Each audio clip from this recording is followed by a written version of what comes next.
올해를 굉장히 기회의 요지로 만들고 뭐든지 일 시작하는 때가 있잖아요. 그 때가 된 거니까 시작하시면 됩니다.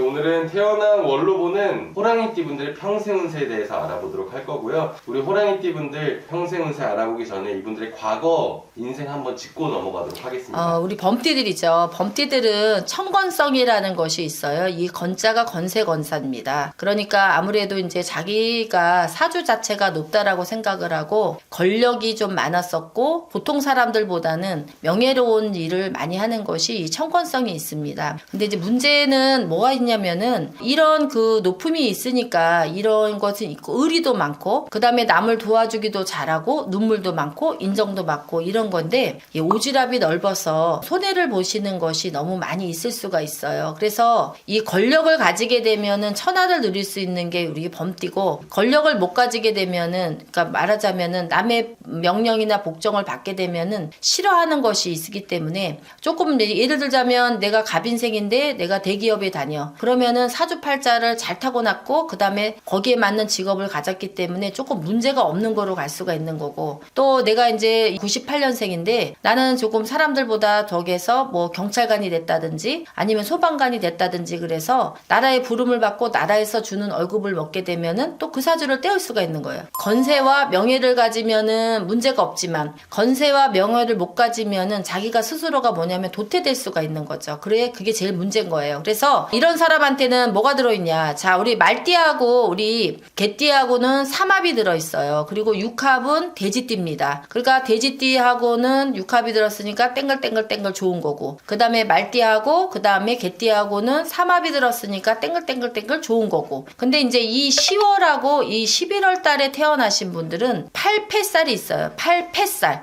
그러니까 8번 패하고 8번 넘어지는 것이 들어있으니까 얼마나 나쁘겠어요. 범띠시면서 4월에 태어나신 분들은 망신살이 들어있어요. 그래서 창피한 수를 조금 당하는 것이 많이 있을 수가 있죠. 특히 이제 범띠에다가 4월에 태어나면은 뭐 아니면 좋은 거예요. 양자, 임금, 아니면 저기 신하. 요거의 차이가 조금 있기 때문에 건세가 있느냐 아니면 아주 폭망하느냐 이게 달려 있으니까 요렇게 되시는 분들은 뭐가 안 풀린다 그러면은 왜 그런지를 알고 저한테 오시면 또 거기에 대한 그런 거를 제가 풀어드릴 수도 있고요. 그 다음에 이제 우리 닭띠하고는 이 원진살이 들었기 때문에 우리 신딸이 우리 신어머니가 뭐였냐면은 범띠였고 우리 신딸들이 69년생들이 많이 있었는데 거의 어머니하고 싸움질하고 나가더라고요. 근데 저는 안 했거든요. 저는 이제 어머니하고 합의 드는 거죠.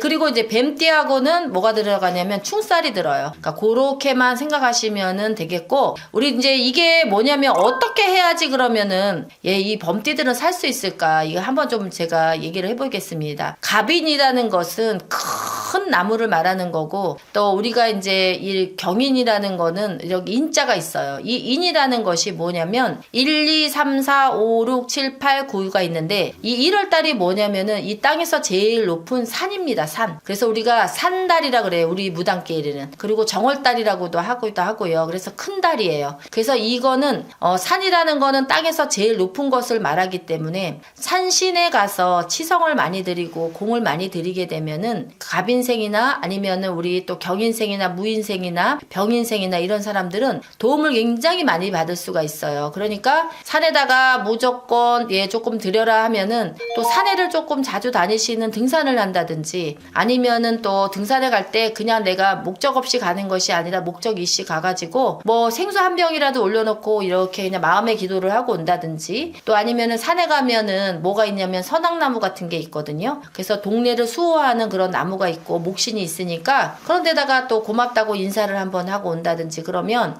굉장히 이게 많이 좋아집니다. 그리고 산에는 또 뭐가 있냐면은 절 같은 것이 있어요. 그래서 절에 가서 우리 대웅전에 가가지고 엎드려서 한번 절을 하고 또 산신각에 가서 산주인한테 또 절을 하고 이렇게 오면은 많이 좋아지는데 그럼에도 불구하고 뭔가 나는 진짜 풀려나가지를 않는다 이런 사람은 이 전문가한테 또 의뢰를 하시면은 또 이래저래 풀어드릴 수가 있습니다. 우리 호랑이띠 분들 또 뽑아줄 월생들이 있을까요? 6월달, 9월달에 태어나신 분들은 또 복이 들어있는 달에 태어났으니까 자기 십복록은 그립지 않은 사주가 될 수가 있죠. 근데 제가 아까 말씀드린 것처럼 이 정에 굉장히 약하고 그 다음에 또 남한테 이렇게 베푸는 성질이 너무 많이 있어요. 그리고 내가 능력이 되면서 베푸는 거는 상관이 없지만 능력도 안 되는데 막 베풀기만 하는 사람이 있으니까 그게 바로 오지랖이거든요. 그리고 이제 내일도 아닌데 너무 껴들이고 이러면은 그것이 오히려 저한테는 낭패가 될 수 있으니까 적당하게 적절하게 하시는 것이 제일 좋다고 생각이 듭니다. 이분들에게 어떤 가장 좋은 운이라고 해당되는 거는 어떤 운들이 좀 해당이 될까요? 가장 좋은 운은 올해 2026년이 병원년이기 때문에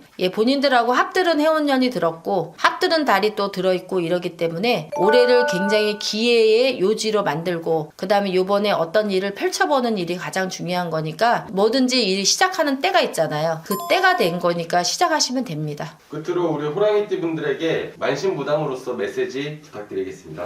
74년생 갑인생 여러분, 또 98년생 무인생 여러분, 또 50년생 경인생 여러분, 또 86년의 병인생 여러분들 다 제가 그 다음에 이제 여러 띠들이 있지만 제가 조금 말씀을 드리자 그러면은 올해 2026년에는 도약의 해운년입니다. 한 단계 딱 올라서 가지고 이제 업이 되는 그런 해운년이니까 2026년에 많은 도약을 하시고 많은 계약을 또 남기시고 또 취직하셨으면 승진하시고 출세하시고 이러기를 바라겠고요. 2026년에는 너나 내나 할 것 없이 합들은 해운년에는 운을 받아주는 것도 좋아요. 제가 여기서 말하는 운이라는 것은 돈을 많이 들어서 구슬할 수도 있는 거지만 구슬할 수 없을 때는 우리가 사과 하나면 어떻고 배 하나면 어떻고 감안하면 어떻겠습니까? 자기의 정성이 나는 중요하다고 생각을 하기 때문에 내가 운을 받을 수 있는 해운년에는 운을 받고 새롭게 한번 업을 하는 것이 좋겠다라는 생각이 듭니다. 그래서 올해 계약들 많이 이루시고 좋은 소원 성취 많이 이루시기를 바라겠습니다. 감사합니다.